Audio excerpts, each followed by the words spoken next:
400 से लगा के 1000 का रूट है आपका, तो आप टाटा या अशोक लीलैंड में से कोई सा भी सेलेक्ट कर सकते हैं। और 800 से लगा के अगर 1500 किलोमीटर का आपका रूट है तो आप भारत बेंज में से सेलेक्ट कर सकते हैं। नमस्कार, मेरा नाम सत्यनारायण शर्मा। हमारी फर्म का नाम पोर्टेबल बिल्डर्स, बाबा राजसमंद, राजस्थान। हमारा बस बॉडी बनाने का काम है। गवर्नमेंट के जो नए नियम लागू हुए हैं और जो नई लाइसेंसिंग प्रक्रिया लागू हुई है, उसी पैरामीटर में रहते हुए हम एक सीरीज स्टार्ट कर रहे हैं, जिसमें कि जो हमारे कस्टमर या मार्केट में जो कस्टमर शुरुआत करता है बिजनेस में आने के लिए, उसकी जो शुरुआती सोच जहां से वो चेसी सिलेक्शन से, और उसी चेसी सिलेक्शन पर हमने आज थोड़ा सा डिस्कस करा है।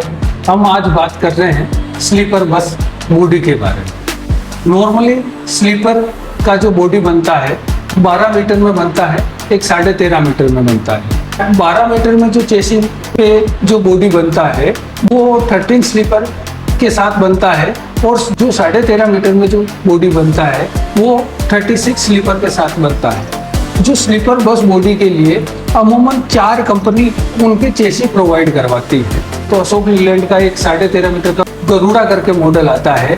उसका जो व्हील बेस होता है वो 7000 mm का होता है, और उसका अगर इंजन का पावर की बात करें तो वो 248 पावर जनरेट करता है। ए सीरीज का इंजन आता है।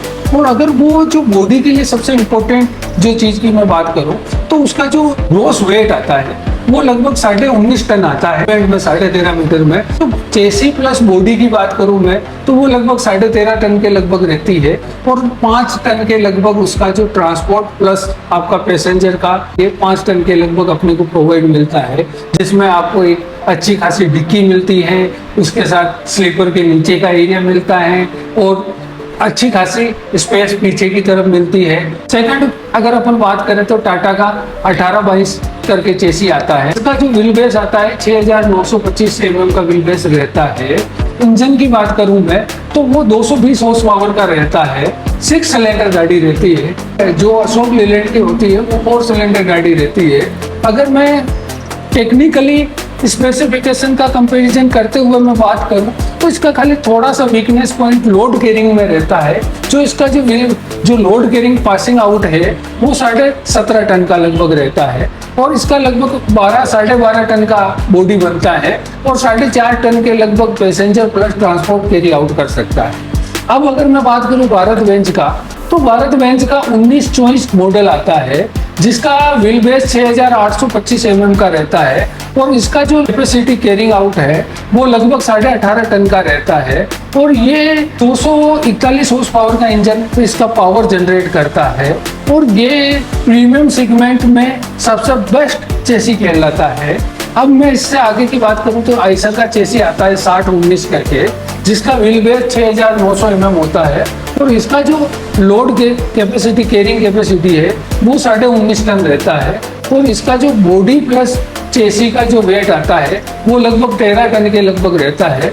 अगर मैं लोड कैरिंग की बात करूं तो सबसे हेवी लोड कैरिंग की बात करूं तो ये आइसर का जो चेसी है वो पैसेंजर प्लस ट्रांसपोर्ट में लगभग 6 टन का लगभग पासिंग आउट रहता है। इंजन, व्हील बेस और लोड कैरिंग के हिसाब से अगर अपन चारों चेसिस को अगर सेगमेंट वाइज डिवाइड करें तो जो मेरे हिसाब से आपको 400 से लगा के 1000 का रूट है आपका, तो आप टाटा या अशोक लीलैंड में से कोई सा भी सेलेक्ट कर सकते हैं। और 800 से लगा के अगर 1500 किलोमीटर का आपका रोड है तो आप भारत बेंज में से सेलेक्ट कर सकते हैं। अब हम बात करेंगे नए जो गवर्नमेंट नॉर्म्स आए हैं, 1 सितंबर 2026 को लागू हुए हैं। आज मैं एज ए बॉडी बिल्डर ये विश्वास के साथ कह सकता हूँ कि अगर ये 052, AIS 119, AIS 153 के अगर सारे नॉर्म्स को फॉलो करके अगर बॉडी बनता है तो मैं ये गारंटी दे सकता हूँ कि आज के बाद अगर कोई सा भी एक्सीडेंट होता है स्लीपर गाड़ियों में या स्लीपर बसों में तो एक भी पैसेंजर को खरोच नहीं आएगी। अब मैं थोड़ा सा बाइफिकेशन कर देता हूँ जिसका जो कि गवर्नमेंट का जो नॉर्म्स ये हैं वो क्या नॉर्म्स किस किस काम के लिए हैं।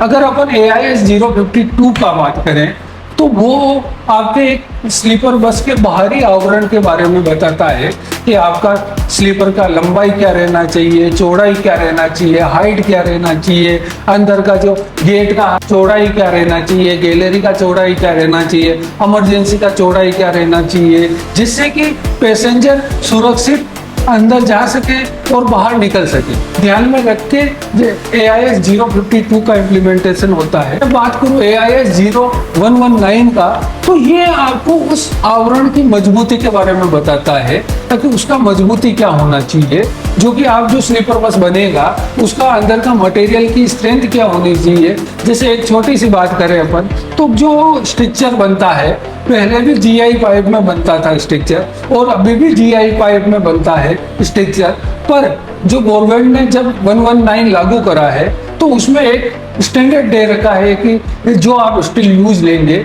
310 ग्रेड का स्टील से पूरा स्ट्रक्चर, और अगर चैनल का बात करें तो वह YSTR 250 mm का रहता है। ऐसे करके गवर्नमेंट ने जो 119 जो लागू करा है वो उस गाड़ी का स्ट्रेंथ के बारे में लागू करा है। अब हम बात करें 153 की, तो 153 जो गवर्नमेंट का जो लागू करने का मतलब ही यही था। जो 153 मेनली रोल ओवर स्टेबिलिटी, जब आपकी गाड़ी राउंड अप हो जाएगी, रोड से नीचे उतर के थाल खा जाती है, तब उसकी क्या स्थिति रहती है, बॉडी बनेगा उस टाइम भी उसकी स्ट्रेंथ का चेकआउट हो चुका होता, उस कंडीशन में क्या रहेगा। इन नॉर्म्स को फॉलो होने के बाद ही आप उस बॉडी को बिल्ड कर सकते हैं।